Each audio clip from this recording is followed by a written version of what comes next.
Pronto, pessoal. E aí, voltei. Estamos aqui de volta, aguardando o nosso convidado, o Dr. Joaquim Custódio, que vai estar entrando aqui daqui a pouquinho.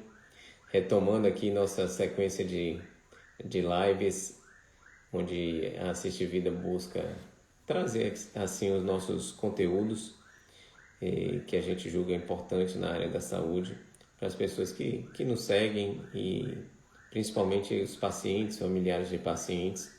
E hoje a gente vem falar a respeito de um tema bem importante que é o diabetes, presente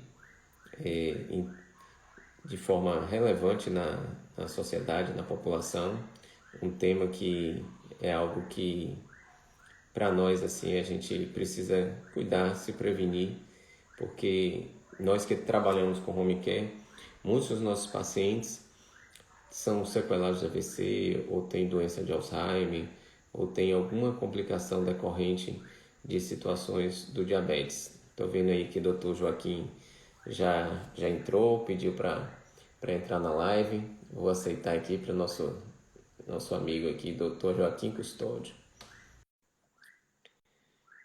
Está entrando aí, pessoal.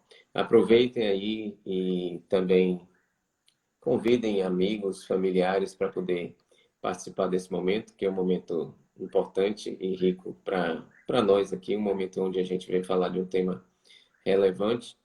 E quero apresentar para vocês aqui o Dr. Joaquim. Dr. Joaquim Custódio, ele é professor da Faculdade de Medicina, tem também mestrado na área, ele é endocrinologista, mestrado na área de endocrinologia, membro também, presidente, Joaquim, da Sociedade Atualmente Baiana sou de vice-presidente. Vice-presidente da Sociedade Baiana de Endocrinologia e Metabologia, não é isso? Isso. Legal, meu amigo. E, além disso, ele também é meu amigo. É uma coisa boa aí Ah, também. com certeza. Meu amigo, nós fomos colegas de turma, uma pessoa que eu gosto. Tivemos algumas histórias bem importantes juntos aqui na faculdade. E fico feliz por você ter aceitado esse nosso convite. E espero que a gente tenha aqui a oportunidade de levar para os nossos ouvintes informações importantes a respeito do diabetes.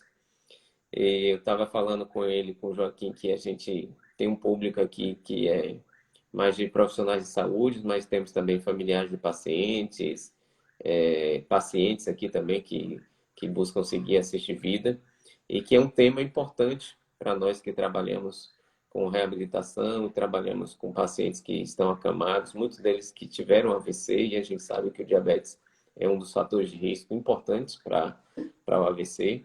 E aí nós temos a honra de receber aqui o Dr. Joaquim Custódio, né? É, pai de... Como é o nome do seu filho mesmo? Alessandro. Alessandro, pai de Alessandro. Aí, né? Seja bem-vindo, meu amigo. E Opa, eu prazer quero enorme primeiro que você estar explique aí participando. para nós, aí, para as pessoas, o que é o diabetes, né? Que é essa condição aí que as pessoas falam tanto. Com certeza. Antes de mais nada, Tássio, é um grande prazer estar aqui conversando contigo, né? Tava lembrando aqui, né? Nós entramos na faculdade em 98, né? Então já tem 23 anos aí que eu te conheço.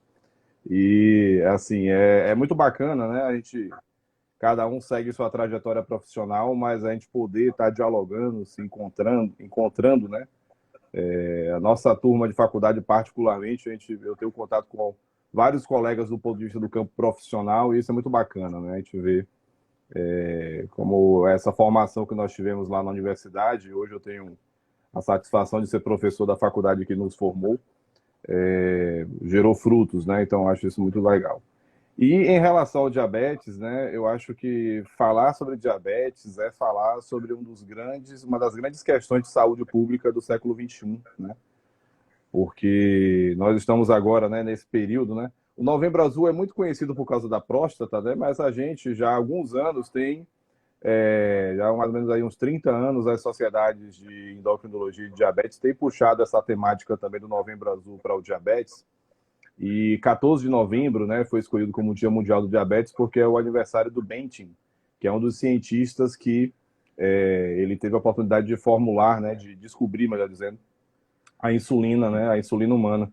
E nós completamos agora, nesse ano, 100 anos de descoberta da insulina, né?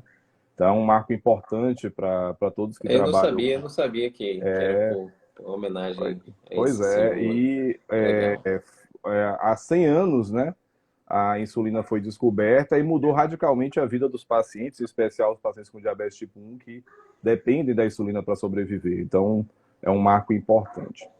Falando sobre diabetes, a gente está falando sobre diabetes do ponto de vista da terminologia, né? A gente diagnostica diabetes mellitus através de alterações da glicose, e é sempre interessante lembrar o seguinte, que o diabetes, apesar do diagnóstico de diabetes ser baseado na glicemia, o que leva à alteração da glicemia, isso pode variar de forma importante, tá? Nós basicamente temos três tipos de situações que podem levar à alteração da glicemia. Um é quando você tem uma alteração de autoimunidade, ou seja, o organismo está produzindo anticorpos contra as células que produzem insulina, que são as células beta do pâncreas, e leva, né, a pouca ou nenhuma secreção de insulina. Isso aí caracteriza o chamado diabetes tipo 1. Existe um outro tipo de diabetes que é mais raro, que a gente chama de diabetes monogênico, que é quando você tem alteração de algum gene importante ali na cascata de produção da secreção da insulina. Também é chamado de MOD, né? Existe uma sigla também que a gente usa para esse tipo de diabetes, mas ele é um diabetes considerado mais raro. Mas o grande contingente de diabetes, né, 90% ou mais de diabetes na nossa população, é o chamado diabetes tipo 2, que ele está relacionado com alterações da secreção de insulina, mas também com resistência à ação da insulina, ou seja, a insulina tem dificuldade de agir no organismo. E por que isso é importante? Porque está muito ligado à prevalência de sobrepeso e obesidade na nossa população. Então, tem vários estudos epidemiológicos que mostram que populações onde você tem um crescimento do sobrepeso e da obesidade, isso leva a mais diagnóstico de diabetes. E essa é exatamente a situação do Brasil nesse momento, né? O Brasil atualmente tem aproximadamente 16 a 17 milhões de pessoas com diabetes, sendo que aproximadamente 40% delas, segundo os dados da Sociedade Brasileira de Diabetes, não sabem que tem o diagnóstico, ou seja, elas desconhecem o seu próprio diagnóstico, então necessita, né? Existe hoje em dia alguma série de abordagens recomendadas para rastrear diabetes, alterações de glicemia, e isso vem na esteira, né, dos dados que a gente tem, por exemplo, do Vigitel, de que hoje metade da população adulta do Brasil tem pelo menos sobrepeso e 20% tem obesidade. Então, isso vem muito nessa esteira, né? E a tendência para os próximos anos é de aumento de diagnóstico de diabetes no nosso meio, por isso que é tão importante estar falando disso aqui hoje. Legal, meu amigo. Boa. Professor e fica fácil, né? Fica falando assim, principalmente num tema que domina, que conhece, né? Legal, meu amigo. Bom saber aí. Espero que as pessoas também tenham compreendido bem. E o diabetes tipo 2 realmente é aquele que preocupa mais a gente, né? E você já falou uma coisa aqui que antecipa um pouco minha pergunta, né? Que está mais associada às pessoas com obesidade. E aí, o que é que a gente pode fazer para poder prevenir, né, o surgimento do diabetes? Então, esse é um tema que está cada vez mais na ordem do dia, né? Existe muita essa discussão sobre prevenção do diabetes, focado no tipo 2, mas até para o tipo 1 tem algumas discussões também, porque o tipo 1, aparentemente, em alguns casos, você pode ter algum gatilho deflagrador do tipo 1, que podem ser, por exemplo, algumas infecções virais mais específicas. Na verdade, o tipo 1 também está relacionado com outras situações de autoimunidade, que isso aí pode ser monitorado. Existe uma discussão sobre a possibilidade de prevenir o diabetes tipo 1. Mas no caso do tipo 2, eu gosto de falar sempre o seguinte, né? Quando você diagnostica diabetes tipo 2, você, na verdade, você está chegando a um estágio avançado de uma alteração fisiopatológica, ou seja, de uma série de questões que começaram antes, que é justamente o que a gente estava falando, né? Do sobrepeso, da obesidade. Normalmente esses pacientes têm hipertensão associada. Hoje em dia existe uma condição que está muito relacionada com o diabetes tipo 2, que é a esteatose hepática, né? Popularmente falando, gordura no fígado. Então, hoje em dia existe um esforço muito grande para prevenir o diabetes tipo 2, né? Para poder identificar precocemente pessoas que estão sob risco de desenvolver diabetes. Existe aqui também o fator genético, né, familiar. Então, pessoas com histórico familiar de diabetes têm um risco maior de desenvolver diabetes. E, sem dúvida, quando nós falamos de prevenção do diabetes, isso aí hoje em dia a gente tem inclusive dados científicos bem robustos para falar isso, a principal medida, né, é a chamada mudança de estilo de vida, né, que envolve hábitos alimentares mais saudáveis, né, em especial restrição de carboidrato refinado, né, que é o açúcar comum, né, ou derivados, e também as gorduras saturadas, né, as frituras de uma forma geral, porque as frituras acabam gerando ganho de peso, e o ganho de peso leva à resistência insulina, a resistência insulínica gera essa dificuldade de controlar a glicemia que culmina no diabetes. E associado também com a atividade física, em especial a atividade aeróbica, né? A atividade aeróbica, hoje, existem dados bem consistentes que mostram que você conseguir realizar aí, idealmente 150 minutos de atividade aeróbica por semana tem um papel importante na prevenção do diabetes tipo 2, né? Não só do diabetes tipo 2, mas também de doença cardiovascular, mas do ponto de vista de metabolismo de glicemia também tem um impacto muito positivo. É legal, meu amigo. A gente vê, assim, muitas pessoas, né, e até acompanhei, tem um tanto de amigos aí que estão seguindo um tipo de orientação alimentar, né, que é low carb, né, baixa de carboidratos. Você falou aí, restrição de carboidratos. E como é que está hoje? Como é que as sociedades estão vendo na adoção desse tipo de dieta? Está sendo uma dieta considerada mesmo como uma dieta de combate ao diabetes e prevenção ao diabetes? Então, esse é um tema bastante polêmico, digamos assim, né, e gera muitas discussões bem acaloradas nos congressos e tudo mais. Eu costumo ir sempre que posso para o Congresso Americano de Diabetes, os últimos dois agora foram remotos, e também tem muita discussão, né, que é um congresso de nível mundial, sobre esse tema. Então, quando a gente vai fazer a comparação entre, por exemplo, dieta low carb e dieta mediterrânea, né, que não é uma dieta que propõe restrição de carboidrato, mas ela trabalha com carboidratos mais complexos, associado com gorduras insaturadas, né, que seria justamente o azeite de oliva, derivados, e a gente vai fazer a comparação.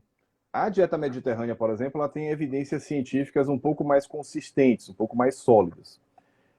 Já a low carb, ela tem digamos, uma dificuldade prática, que é a questão da manutenção no médio e longo prazo, né? Muitas pessoas que fazem dieta low carb fazem muito pensando na questão da perda de peso, e é uma dieta que tem que tomar o cuidado, porque se você não tomar os devidos precauções, né, por exemplo, de manter uma atividade física resistida, você pode perder muita massa magra, o que não é bom, né? Quando a gente quer perder, quando você está querendo perder peso, tem que perder predominantemente massa gorda.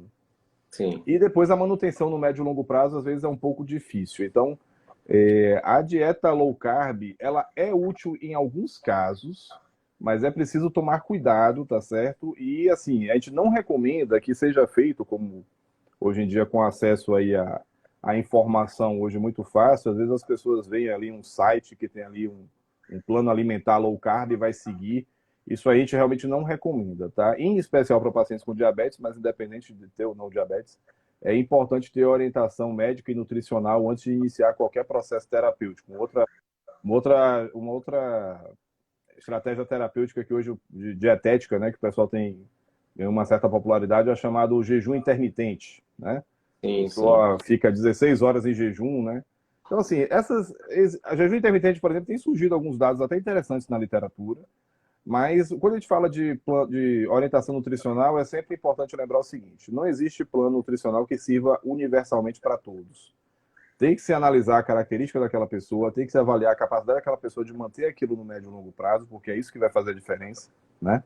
Conseguir manter aquele plano dietético.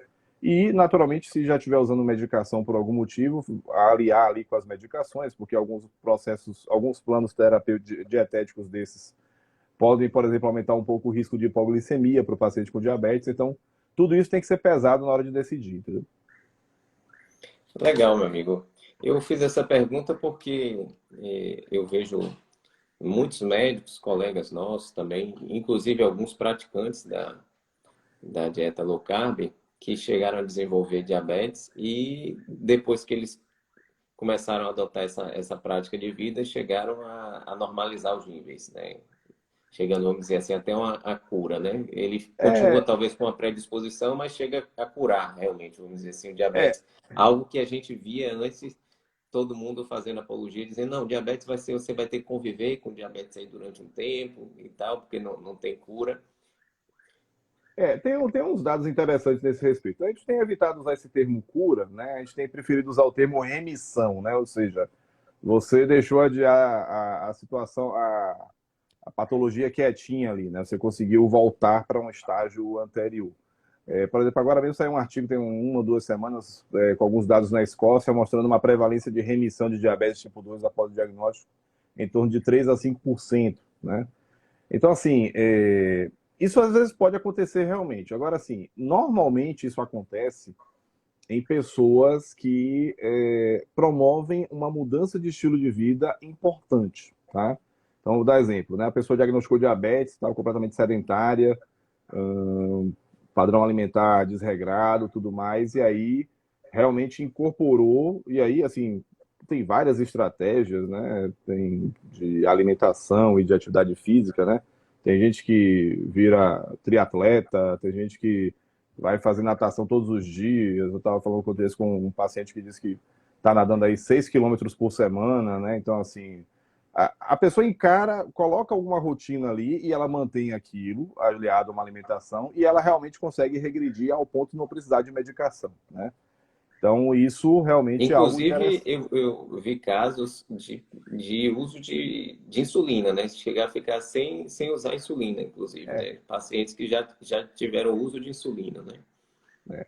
Assim, eu ressalto sempre a importância da mudança de estilo de vida, né? A mudança de estilo de vida ela tem um potencial de benefício no médio e longo prazo, que realmente é muito interessante. É uma das intervenções terapêuticas mais eficazes na redução de risco cardiovascular no paciente com diabetes, né?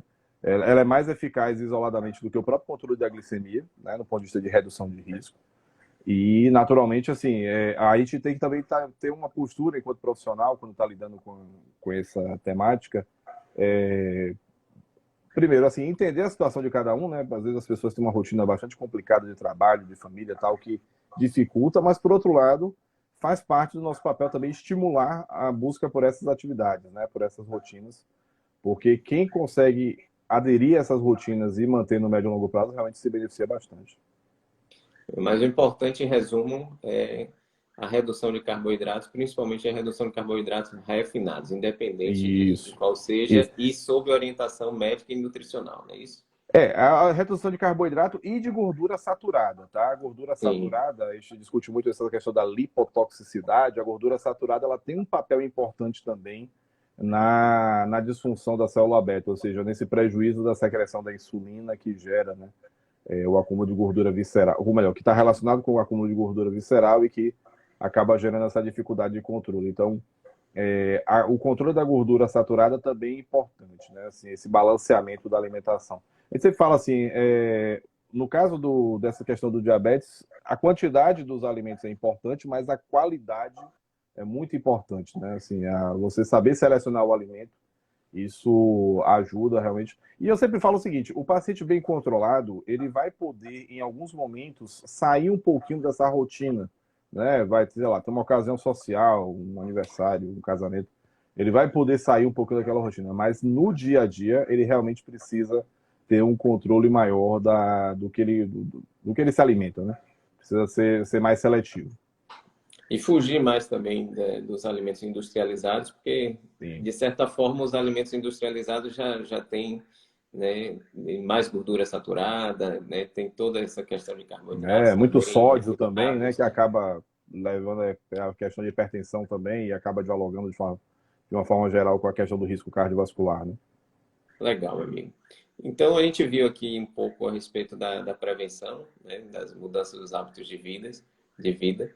E como é que é, Joaquim, também? Tem paciente que tem diabetes. Todo paciente que tem diabetes, ele precisa, para fazer o seu acompanhamento, monitoramento, tá fazendo glicemia capilar em casa? Como é que é esse acompanhamento e monitoramento do paciente com diabetes? Pronto. Nós diagnosticamos o diabetes através da glicemia de laboratório, né? A gente não recomenda que o aparelhinho de glicemia, o glicosímetro, seja utilizado para dar diagnóstico, né? De diabetes. A gente vai medir sempre com o laboratório. Normalmente a gente vai usar a glicemia em jejum, a glicemia após a refeição, 2 horas após a refeição, e existe também um outro exame, a hemoglobina glicada, que mede a glicemia dos últimos 3 meses. Para o monitoramento, a glicemia capilar realmente ajuda, né? É um instrumento que já está na nossa rotina já há algum tempo. Hoje em dia, em qualquer farmácia, você consegue comprar um glicosímetro, então.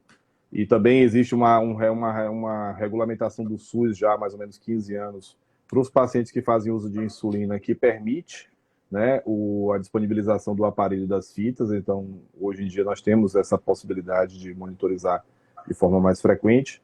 A recomendação de monitorização vai variar de caso a caso. Para os pacientes que usam insulina, nós normalmente recomendamos uma monitorização mais frequente, tá? Diária, pelo menos pela manhã em jejum. E dependendo do esquema de insulina que esse paciente está usando, é importante também estar monitorizando com frequência as glicemias após a refeição. Para o paciente que está usando somente os comprimidos, em especial se ele estiver usando comprimidos que não tem risco de hipoglicemia, essa monitorização não precisa ser tão frequente. Eu normalmente recomendo ali 2, 3 vezes por semana em jejum. A gente pode fazer essa avaliação. Recentemente não, já tem uns 4 anos, surgiu um dispositivo que a gente já tem usado aqui no Brasil, em outros locais também, que é um dispositivo que permite medir a glicemia sem ter que furar o dedo, né? O chamado Libre, né? Ele é um aparelhinho que tem um disco que você coloca no braço e você consegue, através daquele disco, né, captar as glicemias das últimas 8 horas. Você utilizando um sensor, você consegue fazer um gráfico com a medida da glicemia. Para alguns perfis de paciente que tem uma oscilação da glicemia mais importante, hoje em dia a gente tem recomendado o uso desse aparelho, porque ele nos dá, por exemplo, a informação de como a glicemia estava se comportando durante a madrugada, né, em situações assim que a medida da glicemia capilar pode não ser satisfatória, né, para a gente pegar todo o contexto do paciente. Então, essas recomendações de monitorização, elas vão variar um pouco de acordo com o contexto de cada um. Legal, meu amigo. A gente falou, foi bom você ter falado aí dessa monitorização desse aparelhinho sem precisar furar o paciente, né? Que a gente conversou antes a respeito de inovação. Sim. Esse aparelho, ele é acessível para todos? Como é que tá, Joaquim, a acessibilidade a Bom, respeito? ele é um aparelho que ele tem um custo, eu diria um custo médio, né? Assim, um disco desses dura 15 dias, né? E custa aí na faixa de uns R$ 250 aproximadamente. Ele tem essa vantagem, né, de poder armazenar as glicemias. Ele não armazena somente a glicemia daquele momento que você está medindo, mas ele pega as glicemias das últimas 8 horas e aí o aparelho, hoje em dia tem até um programinha de celular que você pode utilizar para substituir o sensor, que ele capta nessas glicemias das últimas 8 horas, ele lhe dá alguns gráficos. Então, é uma estratégia interessante. Para o paciente que faz muitas medidas de glicemia, vou dar um exemplo, né? Um paciente com diabetes tipo 1, que normalmente ele tem que fazer insulina rápida antes de cada refeição, porque se ele não fizer isso, a glicemia sobe muito com o alimento, então ele usa uma insulina basal, que cobre o dia inteiro, e mais a insulina rápida para as refeições. Esse paciente normalmente ele vai fazer 4 a 6 glicemias por dia, ponta de dedo, né? Então, até do ponto de vista de custo, vale a pena usar o disco, porque acaba ficando um custo equivalente e é mais prático, né? Ao invés de ele ter que furar o dedo 4, 6 vezes ao dia, ele vai usar o disco. Então, nesse aspecto, acaba sendo interessante, né? E a questão da comodidade, né? Assim, para alguns perfis de paciente que tem um pouco mais de resistência com a questão da. Apesar de que a técnica de punção hoje em dia para fazer a coletar o sangue para a glicemia capilar é bem tranquila, né? Então, assim, tem muitos pacientes que fazem isso sem maior dificuldade, mas tem gente que prefere. O disco também tem sido muito utilizado para essa comodidade, né? Então, acaba sendo algo que facilita o uso, né? A gente espera que no futuro seja um pouco mais acessível, né? Mas é uma estratégia interessante para alguns casos. Legal, meu amigo, bom saber. E você que está entrando nessa área aí de gestão também agora, buscando se inteirar mais a respeito de inovação, como é que estão os aplicativos de monitoramento e acompanhamento dos pacientes à distância em domicílio? O que é que você tem conseguido ver nessa área aí do diabetes? Pronto, então, Eu diria que aqui no Brasil as iniciativas ainda estão meio que no início, né? Mas eu acho que é uma perspectiva muito interessante para nós fazermos, né, essa monitorização remota. Por exemplo, o fabricante desse disco que eu acabei de citar, do Libre, né, eles disponibilizam um aplicativo que permite ao médico remotamente acompanhar as glicemias do paciente. Isso já é possível, né? Então você consegue monitorizar do ponto de vista remoto, né? E aí você consegue verificar como é que as glicemias estão se comportando. No campo hospitalar também já existem algumas iniciativas, né, no sentido justamente de estar fazendo uma monitorização um pouco mais, como é que eu diria assim, mais proativa, né, da glicemia. Eu, por exemplo, participo, né, da equipe do Hospital Aliança aqui em Salvador. A gente lá tem um protocolo que a gente vai proativamente, né, avaliar essas glicemias, porque muitos pacientes, como eu falei, às vezes internam e não sabem que tem diabetes e acabam diagnosticando dessa forma. Para o controle domiciliar, eu entendo que no futuro a gente deve estar utilizando com mais frequência, tá, dispositivos que nos permitam remotamente estar acompanhando glicemia, pressão arterial, frequência cardíaca, né? O pessoal tem discutido muito, né, nessa área de tecnologia a questão desses wearables, né, que seriam esses aparelhos tipo o Apple Isso. Watch, coisas do tipo. Então, por exemplo, já existem protótipos de aparelhos tipo o Apple Watch, né? Não o Apple Watch exatamente, mas dispositivos semelhantes que tentam, né, têm buscado, né, essa acurácia aí para fazer a avaliação da glicemia através do suor, né? Ou seja, você através da pele, né? Você conseguir através de um relógio você conseguir dizer como é que está a glicemia. Por enquanto, até onde eu saiba, ainda não está com uma acurácia precisa para que nós possamos utilizar isso no dia a dia, mas tem pesquisa sendo feita nesse sentido. E eu acho que esse é um caminho que essa questão da tecnologia, da inteligência artificial, eu acho que vai ajudar muito no monitoramento de doenças crônicas, né? Porque nós sabemos que um dos grandes desafios que nós temos é justamente a adesão à terapia, assim, essa busca do cuidado, né? Que às vezes o paciente relaxa um pouco, tal, e essas estratégias eu acho que são muito úteis, né? Para manter o bom cuidado do paciente. Legal, meu amigo. Eu vejo aí você falando, até para a gente incluir, a gente está aí num programa de desenvolvimento justamente de como a gente ter um controle e um monitoramento melhor do paciente no domicílio. Você falando agora desse aparelhinho, eu vou até conversar com a nossa equipe aqui para a gente poder não estar furando mais os pacientes. Inclusive, tem pacientes em cuidados paliativos que a gente tem, que tem diabetes e que a gente precisa estar tendo esse cuidado com hipoglicemia e ser uma coisa a mais de conforto, né? Para Sim, eles, sim. para a gente poder estar monitorando os pacientes. Esse aparelho ele dá algumas informações interessantes, né? Ele tem, por exemplo, uma seta de tendência.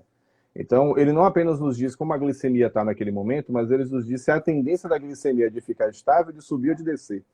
Então, você consegue antecipar, por exemplo, uma hipoglicemia. Você consegue identificar previamente ali que a glicemia está tendendo a queda e você já toma uma atitude. Então, tem realmente algumas aplicações bem interessantes, né? Eu acho que vale a pena vocês explorarem. Naturalmente, a gente fica à disposição aí para estar colaborando com vocês, mas é uma perspectiva bem interessante de monitorização.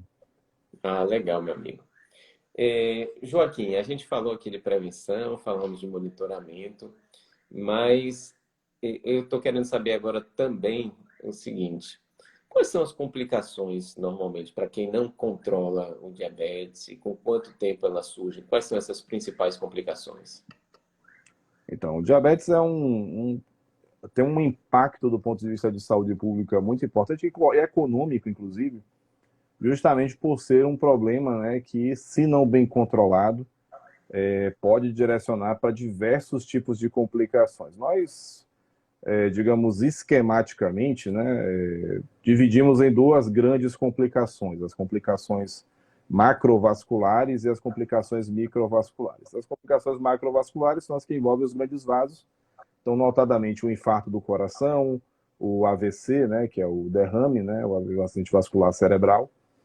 E no caso das complicações microvasculares, nós, até hoje, né, o diabetes ele continua sendo a principal causa de evolução para doença renal terminal, né, então a nefropatia diabética, a retinopatia diabética, né, ou seja, a alteração da retina que pode levar à perda visual e à cegueira, então também o diabetes continua sendo uma das principais causas de cegueira. E existem as complicações circulatórias e neurológicas, especialmente em nível periférico, em membros inferiores, que fazem também com que o diabetes seja uma causa importante de amputações em nosso meio. Então, o diabetes é a primeira causa de amputação não traumática no Brasil, é a primeira causa de evolução para hemodiálise também no Brasil. Então, é uma doença que tem um impacto social muito importante.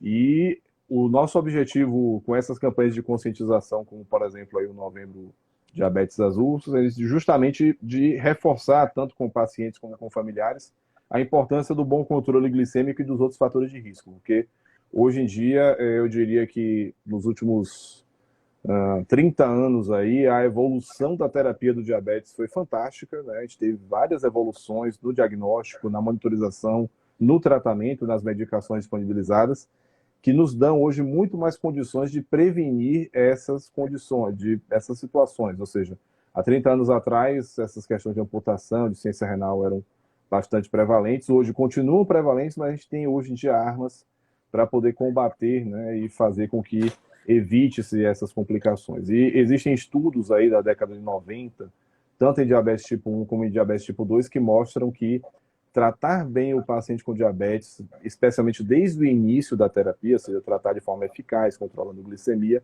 traz um impacto muito positivo no médio e longo prazo. Legal, meu amigo. Você entrou na temática aí que a gente, eu falei aqui no início, né, que nós normalmente tratamos de pacientes que já estão já numa fase necessitando de reabilitação. Nós aqui no Home Care não trabalhamos tanto com prevenção primária e secundária, às vezes prevenção mais terciária. Então, pacientes sequelados de AVC que a gente lida. E a gente vê também com frequência pacientes com pé diabético e com osteomielite, que às vezes a gente precisa tratar. Então, o paciente precisa de antibiótico terapia a longo prazo e a gente acompanha aqui em domicílio, é uma realidade.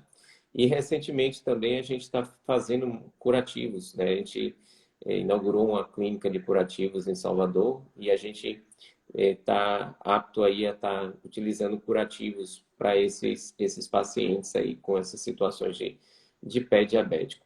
Como é que está hoje o acompanhamento mais sistemático e o foco para a gente evitar cada vez mais esses casos de pacientes com pé diabético, além de um controle adequado? O que é que o paciente tem que ter uma atenção para evitar isso? Principalmente na parte de observação, os cuidados com os pés. Como é que está isso, meu amigo? Então, esse é um capítulo importante do cuidado do paciente com diabetes, né? Inclusive, eu estou agora participando do comitê que está atualizando as diretrizes brasileiras de diabetes e a gente teve um cuidado especial com essa parte do pé diabético, né? Porque é uma parte, aliás, diabetes como um todo, mas focando aqui agora no pé diabético, é uma situação em que, se você explica direitinho para o paciente a importância daquilo que ele precisa fazer, ele faz, o paciente faz, né? E ele tem um papel proativo na prevenção das próprias complicações. Então, por exemplo, quando a gente fala de pé diabético, a gente está falando de primeiro, enxugar bem os pés, né, após tomar o banho, uma coisa básica, né, porque a umidade no pé, seja após o banho, seja com um calçado inadequado ali, que permanece muito úmido por muito tempo, ele favorece o surgimento de fungos, ou eventualmente também são pacientes que têm uma desidrose, né, ou seja, tem uma aspereza ali, especialmente no solado do pé, que facilita o surgimento de calos e alterações de sensibilidade. Pacientes com diabetes mais avançado, eles podem ter uma situação que a gente chama de neuropatia diabética, em que ele perde a sensibilidade do pé. E se esse paciente não se cuida, ele pode, por exemplo, pisar num prego e não sentir. Então, tudo isso faz parte do cuidado do paciente e do entendimento da própria pessoa, né?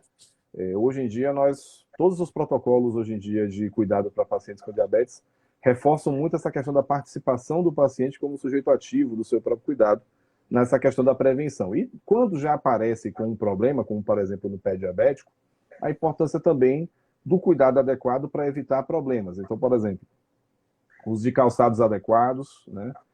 Calçados que evitem, por exemplo, a formação de joanetes. Eventualmente, pacientes podem se beneficiar de palmilhas adequadas para o formato do pé, para evitar calosidades. E quando já existe, por exemplo, alguma lesão mais importante, o cuidado adequado no sentido do curativo. Aliás, esse papel que vocês estão trabalhando agora, viu, Tássio, é muito relevante, né? Assim, a gente ter à disposição equipes que tenham um cuidado especial com curativos e que saibam lidar com essas situações de pé diabético, isso tem um papel muito importante, né, no sentido da reabilitação e de evitar uma complicação maior, como, por exemplo, uma amputação. Isso tem vários trabalhos que mostram que isso é muito importante. E também a questão como é que eu diria, da, do cuidado até no sentido do calçado, né? Assim, você vai comprar um calçado, saber como comprar um calçado que não seja prejudicial para o seu pé. Então, tem vários detalhezinhos aí na parte do pé diabético que são um capítulo à parte.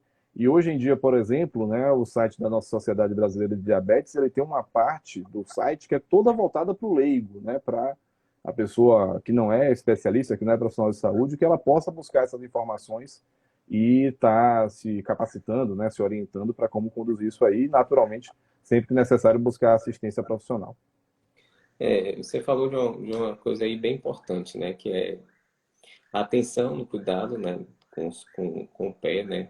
Cuidado de higiene, de observação, né? Surgimento de casos, do calçado. E agora eu fico surpreso como a gente vê tantas situações que poderiam ter sido evitadas, às vezes Com lesões certeza.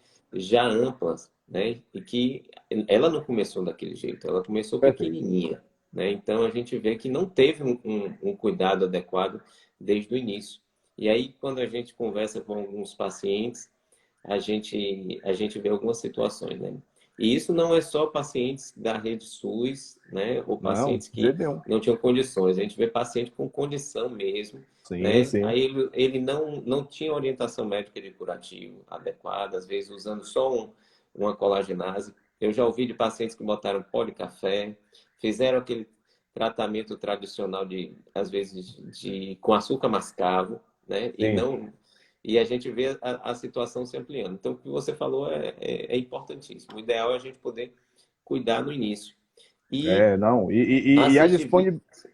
a disponibilidade de equipes como as de vocês que possam prestar esse trabalho é muito importante, inclusive, para que o profissional de saúde, quando identifica a situação, saiba também para onde caminhar, para onde buscar esse auxílio, né? Legal. E a gente tem um diferencial na nossa clínica de curativos, né, que é a Cicatrimed. A gente tem um diferencial porque a gente faz ambulatorial e a gente associa ao know-how que a gente já tem de ir em casa. Então, alguns pacientes que estão mais idosos, que possam ter alguma restrição de mobilidade, a gente vai em casa e faz o curativo em nível domiciliar também.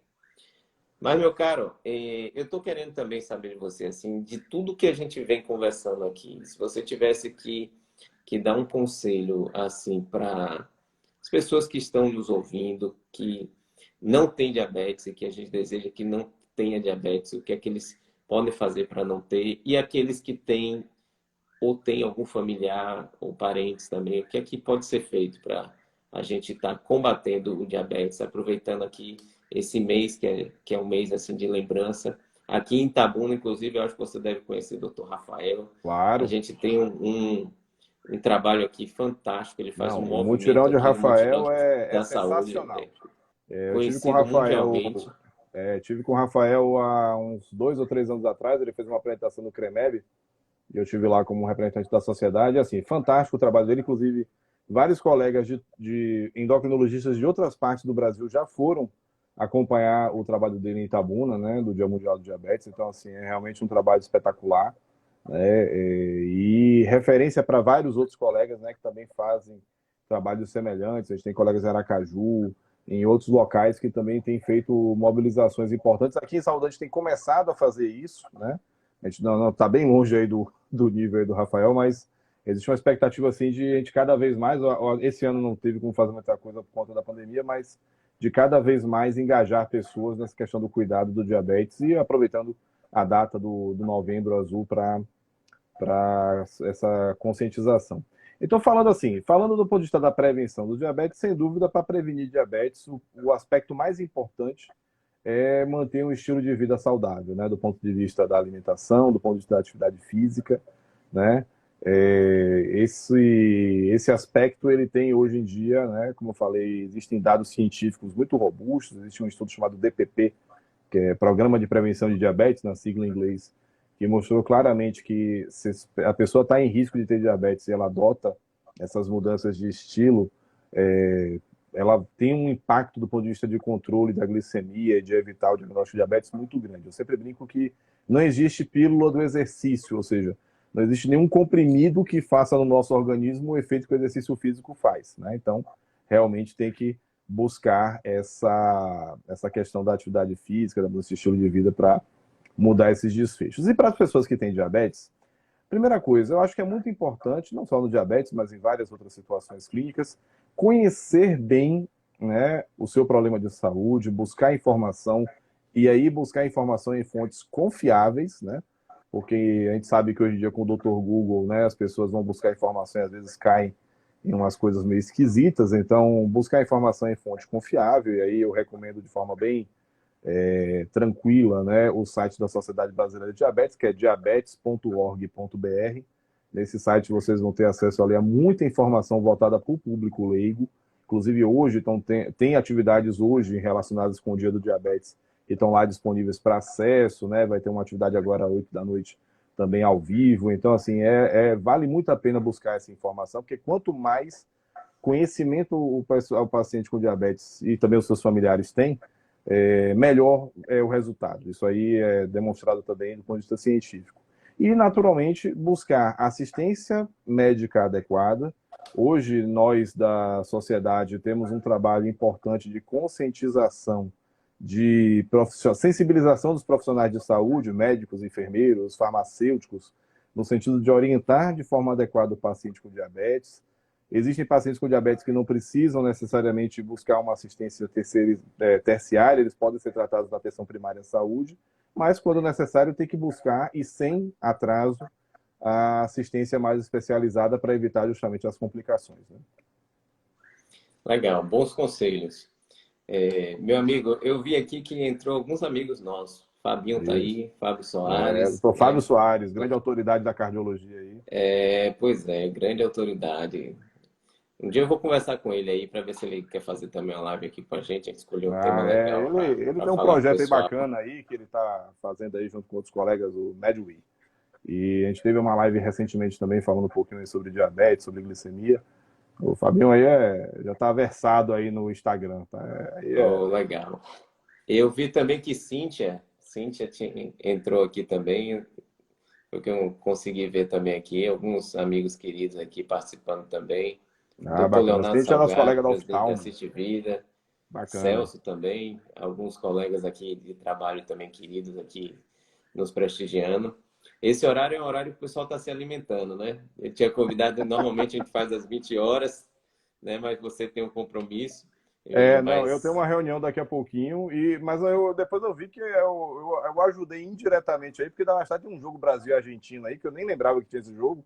ainda E tem isso, né? começa Ainda às tem 8h30, isso. pois é. Se não competir com o jogo do Brasil aí. E ainda tem isso que, de certa forma, qualquer horário no dia de hoje estaria comprometendo aí alguma Certeza. coisa.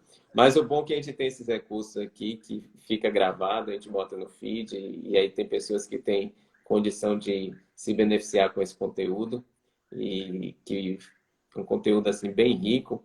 E a gente já está caminhando aqui, meu amigo, para finalização. E eu quero pedir a você assim que faça aí seus agradecimentos e depois eu falo mais um pouquinho aqui. Pronto. Então, antes de mais nada, agradecer a gente o convite, Tássio, seu, da Assiste Vida, de estar aqui conversando sobre diabetes. Eu acho que, como eu falei, eu acredito muito nessas ferramentas de comunicação para nós estarmos, né, cada vez mais difundindo informação. Esse é um trabalho que as sociedades de especialidade, tanto a SBEM como a SBD, têm feito de forma bastante frequente. A gente quer alcançar também o público leigo, né? A gente tem o trabalho voltado para o profissional de saúde, para o médico, para o enfermeiro, para o farmacêutico, mas buscar o público leigo e conscientizar sobre os problemas de saúde também é muito relevante. Então, é sempre um prazer estar participando. Fico à disposição dos colegas, dos amigos que entraram, que tenham algum tema, alguma dúvida, né? Eu, no Instagram, né, profissional meu aí, o Dr. Joaquim Custódio, A gente tem buscado sempre trazer informações sobre algumas patologias mais frequentes na endocrinologia, e sem dúvida diabetes se destaca, né? A gente fala muito sobre diabetes, traz algumas informações, então quem quiser saber mais informações pode seguir também lá o perfil. E a gente até pensa em expandir aí para algumas outras coisas aí também, para continuar nesse trabalho de informação, mas aí são coisas que estão no projeto ainda. Mais à frente a gente divulga com calma aí para as pessoas. Mas é muito importante a gente estar trabalhando com divulgação e com conteúdo científico de qualidade nas redes sociais. E hoje está fácil, né, meu caro? Hoje a gente está fácil acessar a informação e poder fazer entregas de valor e até de forma gratuita, né, como a gente está fazendo aqui. Isso. Então, fica acessível para as pessoas. Foi uma aula muito bem dada hoje aqui por Joaquim, doutor Joaquim, uma aula de educação e saúde, de orientação. E espero aí que todos tenham captado a mensagem e que busquem colocar em prática, realizar atividade física, ter uma alimentação cada vez mais saudável também, para a gente poder estar combatendo o diabetes. E a Assiste Vida está aqui disponível também para poder auxiliar nessa prevenção e poder também, na medida do possível, estar acompanhando e tratando as pessoas. E aí eu quero, meu amigo, aproveitar e externar aqui minha gratidão. Para quem não sabe aí, a gente chamava Joaquim de Quincas, né, na faculdade. Meu amigo Quincas. Pois Então, é, desejo para você, para sua família aí, felicidade e conte conosco aí nos seus projetos também, o que precisar. Tá? Estamos aqui. maravilha, E depois vamos trocar figurinhas também para esse monitoramento aí da maravilha. glicemia no domicílio. Então, Vamos ver uma é um forma aqui de prazer em manter implementar, contato viu? contigo e com a equipe aí, viu? Vai ser sempre bacana estar contribuindo, viu? Beleza, meu amigo. Grato, tudo de bom e bom jogo para todos nós aí, para assistir esse jogo aí Tá fantástico. certo. Um abraço, Valeu, pessoal. amigo. Boa Um noite a todos. abraço. Valeu. Tchau. Boa noite a todos que participaram.